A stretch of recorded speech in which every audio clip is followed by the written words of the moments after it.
Hello and welcome to the Hockey Gambling Podcast on the Sports Gambling Podcast Network. I'm your host, Ryan Gilbert, joined as always by my co-host, Joel Meyer. How are we doing tonight, Joel? I'm doing all right. It's a pretty calm day here. Bets are going so far in the National Hockey League. But a kind of funny story. Yesterday, I was told that this lady across the street from where we work by a coworker that she just got butt ass naked and went on the balcony and was just like dancing for hours and just staring out at the street when she wasn't dancing. And this morning she's still there. She's still going on. And when I left work, she was still there. She's on the ultimate bender. Normally it's people in the street that are bugging out and tripping balls, but no, this girl's in one of the fancy apartments, but she's just sitting there on the balcony, just butt ass naked, doing her thing. So yeah, even in Vancouver, even in the rich places, the rich homes, people that have homes, they're still getting wild, and yeah, that's symptomatic of this stupid ass city. It's luxury apartments, you said? Like a nice place? Oh yeah, these places are like 2,000 or no, that's minimum. It's probably like $3,000-4,000 a month rent. Well, I mean, she can afford the good stuff, I guess. So exactly. That's why she's still there. She's having a good time there. I'm doing pretty good. I just saw the Flyers just scored to make it 2-1 there. They're dominating the Predators in terms of shots, but only losing 2-1. It's a jinx them, reverse jinx with suggesting them to miss the playoffs. We'll get into that later, but I still think that's a great bet at the price that it's at. But Maple Leafs bounced back today, big win against the Rangers, 7-3. That was surprising. Penguins, Coyotes stayed under 6.5, even though it was 2-2 after one. Hurricanes bounced back well here and still have the Red Wings and Blues going on. So I'm having a okay betting night so far. I mean, the big games are coming up later with the Golden Knights and Panthers, though. And the Canucks. The Canucks is always the big bet for me. They're still only minus 125. I saw Talon. Shout out Talon. Hopefully he's feeling better. Apparently Hedman's out for the Lightning, so that line should go up before puck drop here. Yeah, well, that was kind of baked in already, but maybe it'll probably drift up a little bit at least. All right. Make sure you are subscribed to the Hockey Gambling Podcast wherever you listen to your podcasts. Also subscribe on YouTube. They're going up the charts there, so make sure you subscribe to our YouTube. Just search for the Hockey Gambling Podcast. If you are a listener on Apple, leave us a 5-star rating and review, and I'll read the review at the end of the show. And if you are on Spotify, leave us a 5-star review and tag us on Twitter in your Spotify Wrapped. Let us know where you're at. Follow us on Twitter at HockeySGPN. And get in the Discord, sg.pn/Discord. Been some more good hockey talk today in the Discord. That's always good. People throwing out bets and stuff. Apparently, there might be a Discord curse going on right now, people are saying. So we'll see how that goes the rest of the tonight and into the future. But yeah, make sure you do all that good stuff there. Joel, anything else you want to touch on from tonight's game? Any observations? I barely saw anything. The Leafs, they put up 7 goals, even though half the team is fucking hungover. Yeah, you had that bad intel there. You're like, nah, that was perfect intel. Matthew Nyes missed because he was too sick to play, and everyone else is hungover. But some people can't hang. Some people play. Yeah, exactly. He's a young boy. He couldn't keep up with the vets. But yeah, of course, Tavares had his probably had a celebration after his 1,000 point night in his old city there, New York. So that's a perfect excuse to get after it. And the Rangers were in worse shape, apparently, losing 7-3. I mean, 2 of them were empty net goals, but still, Leafs seemed to be in perfect control of that one. But yeah, some players just perform better when they're a bit under the weather, so to speak. Yeah, they're calling it an illness, but all the commentators, whatever they want to call it what it is. I'm 90% sure they're all just fucking hungover, and it worked. So maybe they should do it more often.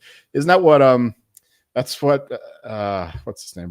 Ryan Reeves, when he got to town, he was like, I need to show these guys how to party or something like that. So I don't even know if he's in the city with the team, but if it's not him, somebody else is leading the party, and apparently it's working out for him. Yeah, I mean, yeah, they're in New York City for the night. I mean, just you got to party it up. Just going. I'm sure they had a nice hotel in the city, so they got get back up after their loss. And nope, had some drinks there. And Flyers legend, former Flyers legend Jake Voracek tweeted today about how Michael Dozado revealed that Jake Voracek had gout because of his diet, and he thought it was like a broken foot, and he would play through it. And Voracek responded to somebody saying, like, you have no idea. Once I pissed myself putting the skate on for the game, and Kalyakovo said he witnessed that happen, and Voracek responded saying still had 1-1 after the first. So Jake Voracek's just an absolute legend. Wish he had a more successful career in Philadelphia and just a longer career. I think his career is over now due to concussion issues. Right on. Yeah, shout out to gout as well. It's a disease that we haven't seen too much of in the modern age, but yeah, apparently it's still hanging around. So we haven't cured it entirely yet, despite the best efforts of our nutritionists and whatever. But yeah, shout out to gout. Yeah, you got gout, you got mumps going around the NHL, you got all sorts of different things there. All right. Are you ready to get into this 5-game slate for Wednesday, December 13th? Yes, sir. All right, kick things off here at 7 o'clock. Only one 7 o'clock game here. We got the Pittsburgh Penguins at the Montreal Canadiens. Game itself is in Montreal. Canadiens are plus 136. Penguins are minus 162. Over under is at 6.5. Both the over and under paying off minus 110 here. Penguins got off the schneid tonight. Got a 4-2 win there. They were home against Arizona, right? Yeah, they were home there. So now going up to Montreal after that one, border crossing game and everything. I kind of lean to the Habs here at plus 136. Rust is still out for the Penguins, but Montreal's a bunch of injuries as well. I just think the Penguins here can't be this big a favorite on the road. I know the Canadiens are probably not as good as their record shows, but they've been alternating wins and losses in their past 4, and they're due for a win here after a few days off. So lean to the Habs here, and then maybe a play on the under 6.5 minus 110. Pittsburgh's not scoring very many, just a 4-2 game tonight, so could see a similar outcome tomorrow. I think the Pens finally got the power play going today. I saw one power play goal scored, and I have a suspicion that there was at least another one, but I haven't checked the box score yet. But like a minute into the game, they scored a power play goal. So yeah, they deserve to be scoring these goals on the 5-on-4. So I guess we could see some positive regression on that front. But that said, I do like the Habs as well here. Penguins will be playing the Nedeljkovic in the next one, of course, which are already net for this one. But the Habs, meanwhile, they lost another player to an injury. It's a recurring theme with this team. Now they lost Tanner Pierce, not the most important player, but another depth piece, and it all adds up. And yeah, it's not an ideal situation for the Habs as far as their roster health is concerned, but I still think that they can get it done here. They even when they're losing games, they're always in them. So you like to back a team as a dog, and when they can do that, always be competitive. Penguins had a pretty strong game today. They outshot the Coyotes by almost double. But Ingram, I guess, had a good game, relatively speaking.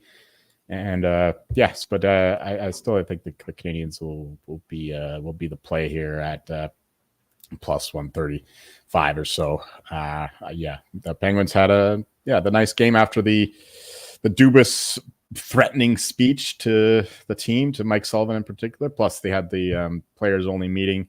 So you could expect a nice performance after that. But I don't know if it carries over 2 games in a row when you have to play in Pittsburgh, then go up to Montreal 24 hours later.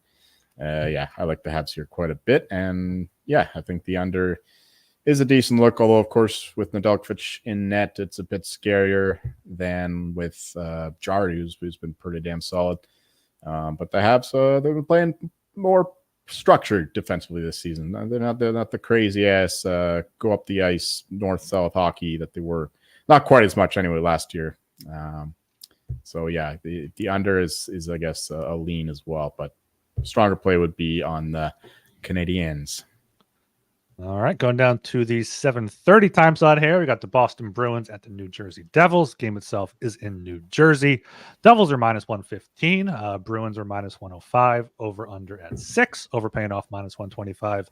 Under at plus 105. Joel, got the Devils coming back from the long road trip here. Are they going to be able to bounce back? Yeah, that's not an ideal spot for them. Traveling all over Canada and coming back here, playing a few games, a few days later against the mighty Bruins and being favored. Like you look at the standings, whatever, you'd be like, what the fuck? But I understand it with the injury concerns of the Bruins. You mentioned in the Discord that McAvoy and Zach are confirmed out. Yeah. I guess that's why this number is what it is, because the Bruins don't have great center depth to begin with. They don't have elite center talent, period. And when you lose your number one center, Pavel Zacha, that's definitely going to put a stressor on it. You're going to have to ask a lot from Charlie Coyle and Poitras to carry the load there. Plus, McAvoy, of course, one of the best defenders in the league. The Bruins have the blue line to withstand that kind of thing. They still handled who did they play last? Fuck, their last game I remember watching. They were fine without him. But still, you always want to have him in the lineup. So yeah, I guess I'm going to take the Devils here. I mean, I bet the Devils at this number, so that's where I'm looking. I'm just fading that Zacha injury, which is pretty serious. Yeah, I don't think it's a long-term thing, but it's pretty serious for this game. And the Devils been playing a lot better recently. They're even getting some goaltending here and there from both Schmidt and Vanacek. They're not quite the sieves they were to start the year. They're pretty healthy now, other than Doug Hamilton, of course. So, yeah, I like the Devils to keep it rolling here at home against the Bruins. And I guess that means I have to take the correlated over with the Devils game. It's at a 6. You'd think that's an automatic play for a Devils team. But the Bruins have the goaltending to keep it under, so I think it's very correlated. The Devils can win a shootout. If the Bruins are winning this game, it's going to be a low-scoring affair. They're just going to have to play great defense and keep pucks, from keep the players from shooting from high-danger areas. And, yeah, so I have no idea about the total. just give me the Devils as a home team. Yeah, I'm right there with you. I'm not going to take the total because I could see it being like a low scoring game and the Devils winning like 2-1 or 3-1 just because Boston can't get anything going without Zacha and McAvoy there. Devils minus 115 here. They are coming back from the long road trip, but they had 2 days off, so they got back in probably late Sunday night, early Sunday morning. Early Monday morning, had Monday off, probably had practice today. So they'll be back in the swing of things, I think, by Tuesday night, especially against a Bruins team that, they beat up the Coyotes the other game, 5-3, but the Coyotes now are looking like they're coming back down to earth a little bit. That was possibly a mirage there. But lost to Buffalo 3-1 before that. So I could see like a similar thing for the Devils here. But Boston has won the last 6 meetings, 3 last year, 3 the year before. Just to point that out, I know that sometimes people bring that up in the Discord there. But yeah, I'm with the Devils minus 115 here. I thought the line would move once McAvoy and Zacha were confirmed out, so I bet it right there at minus 115. And yeah, I would probably, this line might eventually move, but I feel like up to minus 130 would be bettable for the Devils. All right, we're brought to you by Underdog Fantasy. Underdog Fantasy has a way to play alongside your favorite fantasy players all season long. No matter the sport, simply pick higher or lower on your favorite players' fantasy stats and cash in. So watch along, make your picks, and maybe make a little cash over on Underdog's mobile app or website, underdogfantasy.com. When you sign up with the promo code SGPN, Underdog will double your first deposit of up to $100. That's Underdog Fantasy, promo code SGPN. All right, going down to the other 7:30 game here. We have the Anaheim Ducks at the New York Islanders. Game itself is on Long Island. Islanders are minus 238. Ducks are plus 195. Over under is at 6. Over paying off minus 108. Under is at minus 112 here. I don't really have a strong lean either way for this game side or total. I guess if I had to, I would take the Ducks here.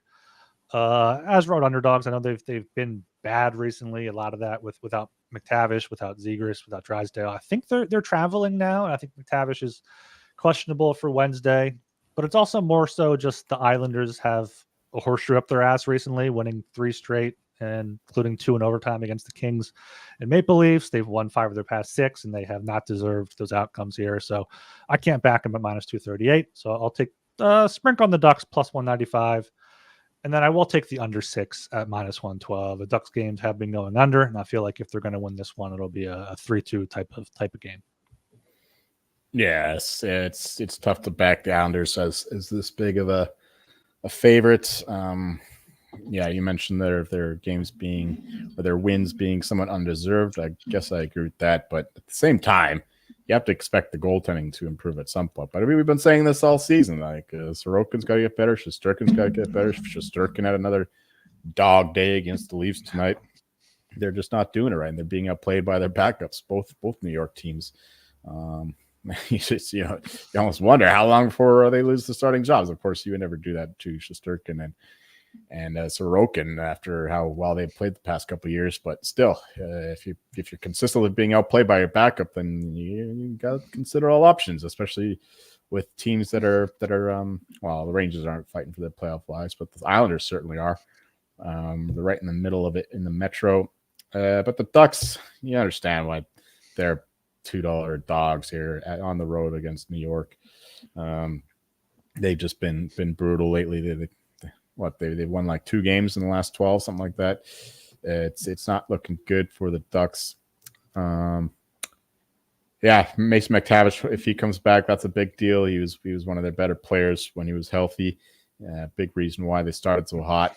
But yeah, it's we don't know if he's going to play, so we can't really factor that in right now. But I've got nothing on the side here. I just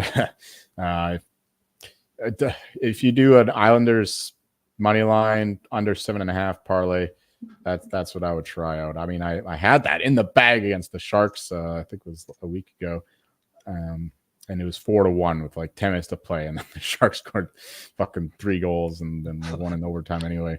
So that didn't work out there. But I think that this would be a game to do that in, considering the Ducks are really struggling to score. Their power play is brutal, but they're still getting some goaltending. And yeah, I think that the under is the only play I would look at. Maybe the tease the under with the Islanders money line is the only recommendation I have right now.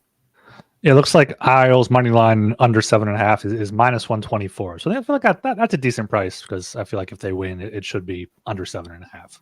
Yeah, I like that better than the regulation, which is minus 170. So yeah. All right, going down to 10 o'clock now. We have the Buffalo Sabres at the Colorado Avalanche. The game itself is in Colorado. Avalanche are minus 205. Avalanche on the puck line are plus 114. Sabres are plus 170. Over under at 6.5. Over paying off minus 115. The under at minus 105. Joel, what are your Avs going to do here at home? Are you ready for some Finnish drama? Oh, I heard about this. Yes. Yeah, apparently Arturi Lehkonen, who is I don't know, suffering from something for a while.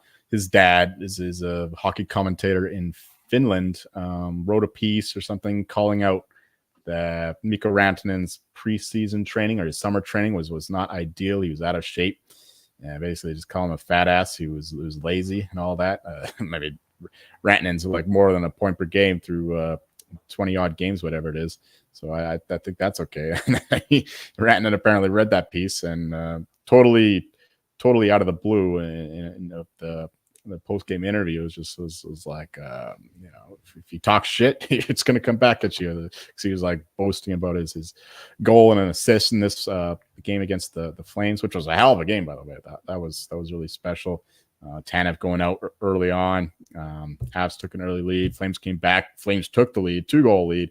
Then the Avs stormed back in the third period. I think there were like 3 goals in 10 minutes or so to win the game. McKinnon is on an absolute tear right now. He's scoring like a goal in every game.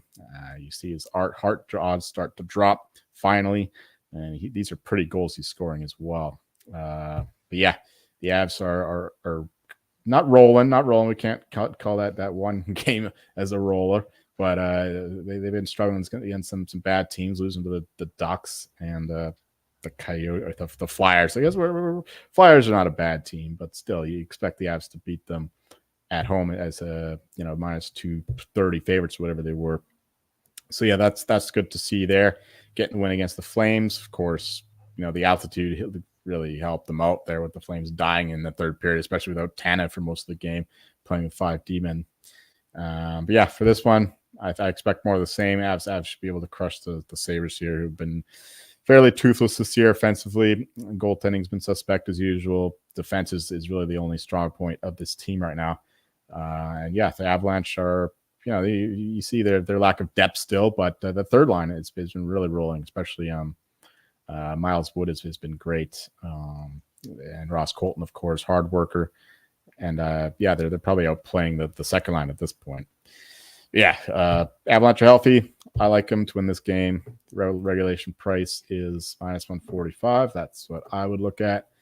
And yeah, I like the Avs goaltending, though, has not been good lately. Speaking of backups outplaying starters, I've neglected to mention Prosvetov came in when Georgiev gave up 5 goals, and Prosvetov did not let in a single goal. So yet another case of the backup outplaying the starter. So yeah, the under 6.5 here is still the way I would look.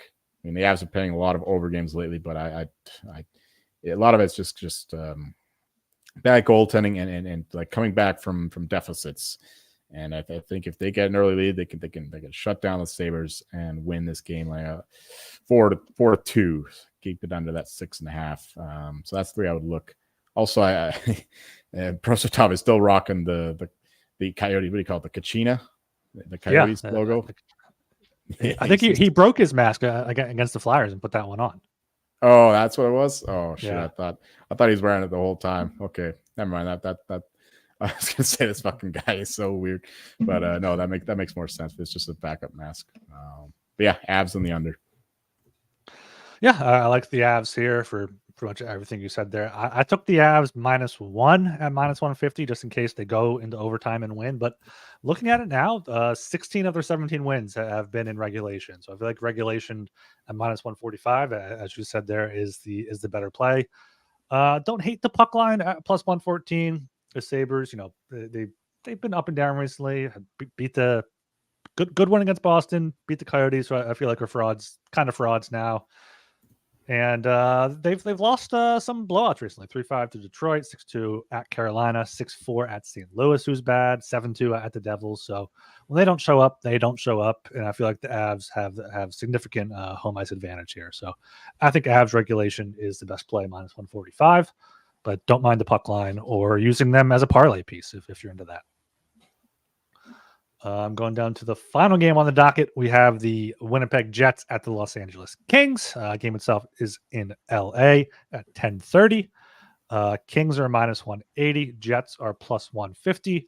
Over under is set at 6. Overpaying off minus 120 with the under at plus 100 here. I got the Jets on a back-to-back. They are in San Jose tonight. That game has not started yet, but it is Larry Brossoit in that I saw. So it will be Hellebuck versus hopefully Talbot here. We can get a goalie game. So I love the under 6 here at plus 100. I could see this being a 2-1 type of game with Hellebuck and Talbot going back and forth. But I also do like the Kings here, minus 180. They're coming home from that long road trip, so it could be another tough spot. But did not the two tough losses at the end at the Islanders. So they blew a lead there, then just got beat by the Kings the next day on a back-to-back. They had nothing left. Once again, now 2 days off. I think they're better team, more rested, and Winnipeg is going to be on their fourth game of a road trip there. So like the Jets minus 180 and like the under 6 plus 100 even better. Yeah, I kind of like the same things you do. Actually, I really like the same things you do. The one problem is that the Kings lost like Gavrikov recently, important defenseman for them, but they do have a lot of depth there. But yeah, the goaltending is definitely in. They're two of the Vezina favorites in Hellebuck and Cam Talbot, and both teams play excellent defense. They're not too interested in attacking the other zone, taking too many risks offensively. So yeah, this screams under. Even money at under 6, I think is a great price there. Yeah, and the side I agree with you as well with the Kings just at home here with the Jets in the back-to-back, missing Kyle Connor, their best goal scorer. I think the Kings can suffocate them offensively and just win this one in a tight, low-scoring game like they tend to do. Even coming back from that long road trip, I think that the Jets are kind of winded and emotionally spent somewhat after the whole Connor and Strome fiasco. So yeah, Kings in the under for me as well. Yeah, Connor's out too. I completely forgot about that. So yeah, that's even more reason to take the Kings in the under there. All right, that's the 5-game slate for Wednesday there. Consensus plays here. We have the Habs plus 136 at home against the Penguins. We have the Devils minus 115, Avalanche in regulation minus 145, and then the Kings minus 180 and the under 6 at plus 100. Joel, you have a best bet for Wednesday. I will take the Jets Kings under 6 even money. All right, that's a good look there. I'm going to go with the Devils minus 115. I think they're in a good spot to bounce back, and Zaka and McAvoy out are pretty big for them. We are still, you're 8-7. I'm 9-6. Our plays tonight are pending. I have the Panthers money line, and you have that game under 6.5. So hopefully we get a low scoring Cats win there. Indeed. All right. We're brought to you by Hall of Fame Bets. Win bigger by betting smarter this NFL season with Hall of Fame Bets, the sports betting analytics platform for parlays, player props, and game lines. Research every NFL, NBA, and soccer bet with historical stats and data. Enter any parlay idea into Hall of Fame Bet's revolutionary parlay optimizer tool to get hit rates broken down by a leg, as well as an expected probability for the entire parlay. Sort all players by hit rate for any bet to learn which players are hot and which picks have value. Stop betting in the dark and join over 30,000 users researching with Hall of Fame Bets to craft more intelligent, data-driven parlays. Download the Hall of Fame Bets app or visit HOFBets.com and use code SGPN to get 50% off your first month today. Start researching, start winning with Hall of Fame Bets. All right, so we went over our usual player awards. I believe it was last Thursday, so it's been relatively recently. Hasn't been too much changes here, but you've mentioned a few team futures you've been looking at recently. Most notably, I think is a good bet the Blackhawks to have the worst regular season record. I'm seeing it here at plus 240. They've definitely had their injuries with Taylor Hall. They're proven to be a one-player team, and if they take Bedard out of it, they're not going to be a good hockey team whatsoever. Right now, they have 19 points in 27 games. Sharks have 19 points in 28 games. Sharks are playing tonight. Probably are going to lose, but yeah, I think the Blackhawks there are a very, very good bet there at plus 240. Yeah, I mentioned this one on the last show, I believe. I'm just like I say it every time, and I keep betting it. As long as the point total starts with a 6, I'm going to bet the under. So yeah, the Blackhawks I don't think are a good team. They had 59 points last year, and I think altogether they were worse this year with the losses of Taylor Hall. Of course, he wasn't on the team last year anyway, and Corey Perry even is a decent player too. So yeah, it's just the Connor Bedard show and just a bunch of nobodies. And yeah, when there's so many good teams this year, not there's so many good teams. There's not a lot of great teams, and there's only a few bad teams. So the bad teams are going to have, I think, lower point totals at the end of the season than last year, even. And that's mainly just the Blackhawks and the Sharks are really the only dreadful teams this year, I think. The Blue Jackets are next up in the odds, but I think that they have a lot more talent than the Sharks or the Blackhawks. So I think it's a 2-team race, and the Sharks are priced weight. They're still looking at the 10-1, 10-2 blowouts. They went up to like minus 300, minus 400 early on for the worst record.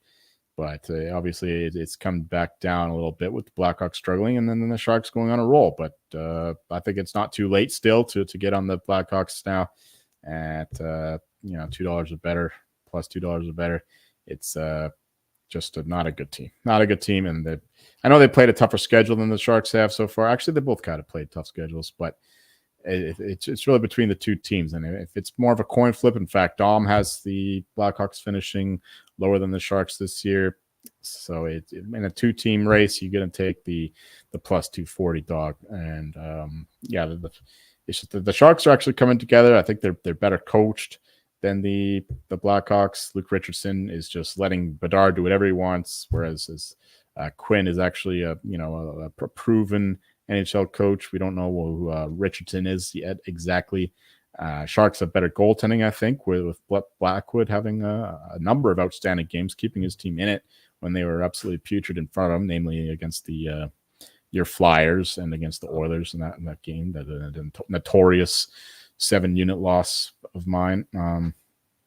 Yeah, I think the Blackhawks are a bad team, and I'm going to keep betting their unders and keep betting this worst record, so long as the odds are what they are, because I don't think that I don't think the Sharks should be too big of a favorite. Yeah, the important thing you mentioned there is that it pretty much is a 2-horse race. The Blue Jackets are then 7-1, but the Blue Jackets have too much talent. They have Gaudreau, Laine, Fantilli even to bottom out that much. So yeah, and the Ducks are going to get better with McTavish back and Zegers or Drysdale traveling with the team. So yeah, it should be much closer. Sharks were up pretty high, like you said. So Blackhawks here, I think plus 240 is a good look there. Another team we talked about fading last night is beating the Blues right now, about to beat the Blues 6-4.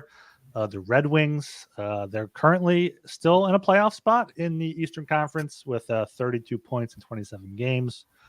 But yeah, looking at the Eastern Conference playoff picture right now, out of the playoffs are the Hurricanes, Lightning, Devils, Penguins. You can include in there even as like 4 teams that you think at least 2 of them are making the playoffs, probably 3, which means 3 of the Islanders, Flyers, Red Wings, and Caps are missing out, if not 4. So I think the Red Wings to miss the playoffs at minus, what are they at? Minus like 120, I think I saw. I think you said you got it at plus money before it moved too much. Maybe it'll be plus odds again after tonight. But what do you think about the Red Wings right now? Yeah, it's just about the injuries lately. I think that they'll struggle with the next few games, being so shorthanded as they are.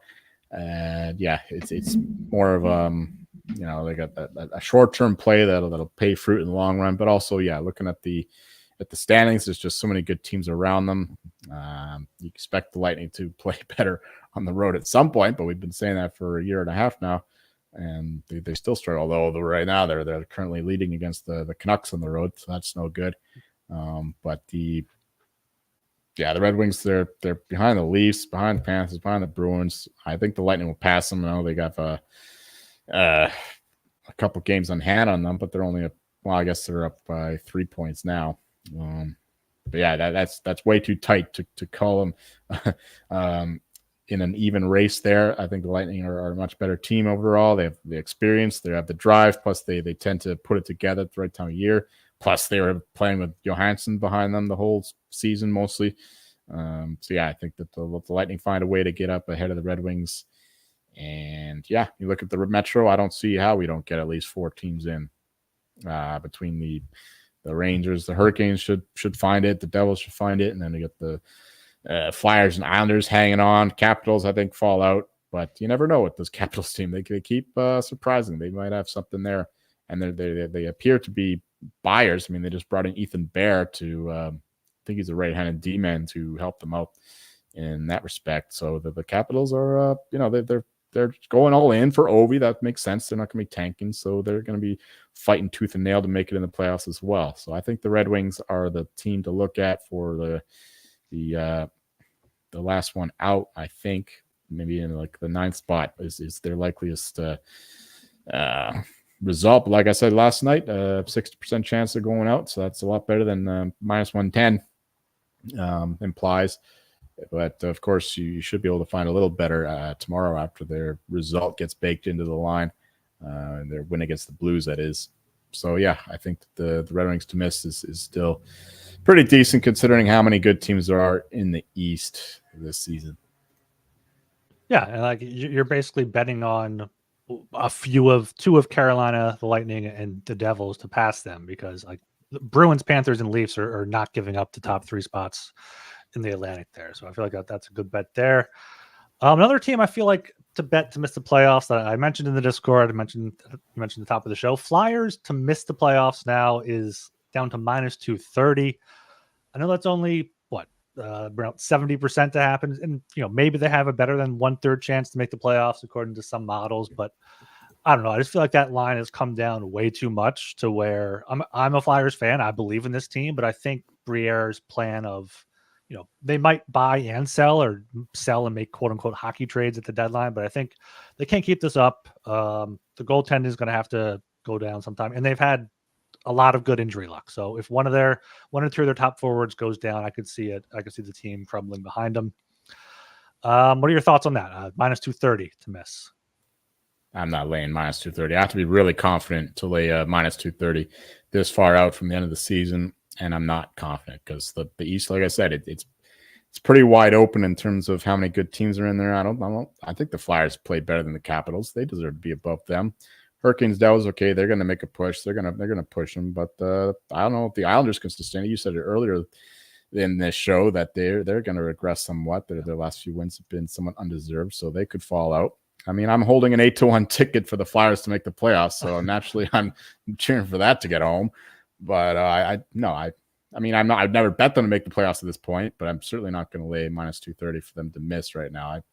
I'm not sure that their goaltending will regress. I mean, Eriksson has been pitiful, but Carter Hart has been. Erisson's been great recently over the past 6 or 7 starts, and he's only allowed two tonight. So Erisson's back. Okay, well, there you go. That's another reason they have a competent backup, because that was their bugaboo earlier in the year, right? If it was Carter Hart playing, then you back the Flyers. If it's Eriksson playing, no way. Yeah. But yeah, no, Flyers tied it up. Let's go. All right. I know. I saw that. Maybe don't take that minus 230. Yeah, man. I can't condone that. To lay that kind of number on a long-term thing, I've got to be really confident in it. Like, I don't know what's an example. Yeah, I laid minus 400 for the Canucks to make the playoffs. How about that? Okay, that's a bet. or Capitals minus 290 to miss it. I feel like I don't know. If you believe you think the Capitals make the playoffs? I'm not confident. I mean, this team keeps surprising me. I guess that is a bit too high. Charlie Lindgren has been unreal. Yeah. Sharks boy, Charlie. And that's another fucking backup that's out playing a starter. That's like a recurring theme this year.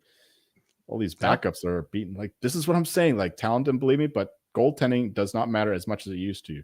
Like, I'm not saying it doesn't matter. Like, don't get crazy, but there's not as much difference between legit starters and their backups that there used to be. Right now, it's all a big mash unit. Yeah. One other Flyers bet I imagine we both like: Tortorella 19-1 to win the Jack Adams. Still, I mean, their playoff odds are down to 2-1, and you get a 19-1. I do feel like Laviolette and Tocchet are going to be the other two finalists, so it's going to be someone else sneaking in there. But I feel like that's good value if you can cash out or do something to sell that ticket. But Islanders to miss the playoffs minus 118. Oh, look who's back! Look who's back! Kuzmenko scored for the Canucks. All right. This guy has been talked about a lot as a potential trade target because he doesn't play the talk way, whatever. He doesn't forecheck or anything, but he's been relegated to the fourth line, and apparently he still finds a way to score. Like, he scored 39 goals last year, so he should fetch a nice price if the Canucks do trade him. But good to see he got on the board with a Quinn Hughes assist, of course. Oh, excellent. But I think Islanders minus 110 would be or minus 119 would be the look for a team to miss the playoffs there. Yeah, I like that better than the Capitals or the Flyers for sure. Yeah, and it's much shorter odds there. Any other teams or futures you got your eye on? I haven't really played many. I mean, there's only a couple books out there that deal the point totals. So that's what I've been looking at lately. But just give me a second here to just scan. I mean, the Flames have been going up. That's too far now. Minus 220 to miss. I mentioned possibly betting the Hurricanes to miss, but they won today, and now it's down to plus 220 anyway here at this book. Blackhawks up 1-0. Connor Bedard goal. Oh my word! These plus 400. I bet the home goals today. All these fucking away teams keeps going. Oh man. Oh well. Okay. No, I don't really see anything really. I mean, if you want to find the value, but all these good teams that are probably going to make the playoffs are still lying like they are, like minus 280 for the Devils, and the Hurricanes minus 280 as well. If there's going to be like a matchup, like a Hurricanes versus Devils matchup. That'd be interesting since they're lying the same to make the playoffs. I would rather bet the Devils right now. Okay, looking at some divisions here, trying to see if anything catches my eye. Panthers down to 3-1 now. Still the third favorite behind the Leafs, but it's probably too short. Pacific. Not for me. I still think that's okay. Think it's okay? All right. I think it's okay. Though they're currently losing to the Kraken, I think. Oh no, it's still zeros. No, it's not. Okay. All right. Yeah, I think that might be decent. Metro, I think the Rangers are minus 195 now, so that's too high. But I can't back the Canes 5-1, Devils 6-1. I don't think either of those really have a chance. Flyers down to 40-1. That's a value ticket we're holding there. Yeah.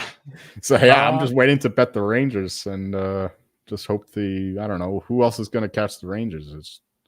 It's a one team race right now. I mean, minus 195 is kind of intriguing. Maybe they'll drop a little bit with their loss to the Leafs. Yeah, the Rangers have been playing.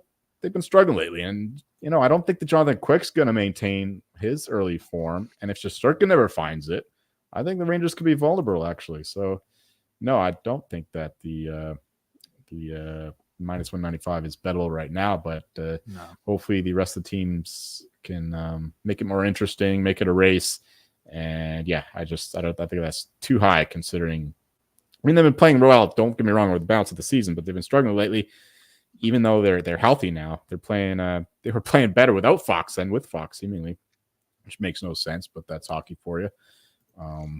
Yeah, the Central Division though, the Jets at 4-1. I mean, I'd like this a lot more if Connor. We don't know how long he's going to be out for, but 4-1 for the Jets is kind of appealing with how the Stars and the Avs have been struggling, and the Stars, like if Ottinger never finds it. They're not going to win the division. They're going to need some better goaltending than what he's been giving them lately. Even when they're winning, he's still giving up multi goals or like 3 or more goals. So the Jets at 4-1 is kind of appealing. What are the Preds to make the playoffs? They're playing right now, so I can't see them on this book. Preds to make the playoffs are plus 140. Yeah, see, I like that. I think that they've been playing better hockey than the other teams, like the Flames, the Wild, the Kraken, the Coyotes. I think the Preds been playing better hockey than those teams. So plus 140, I think that's pretty damn good. Yeah, looking at the West, you think the 3 teams in the division spots are going to make it, and then you got Preds, Coyotes, Blues, Oilers, Flames, Wild.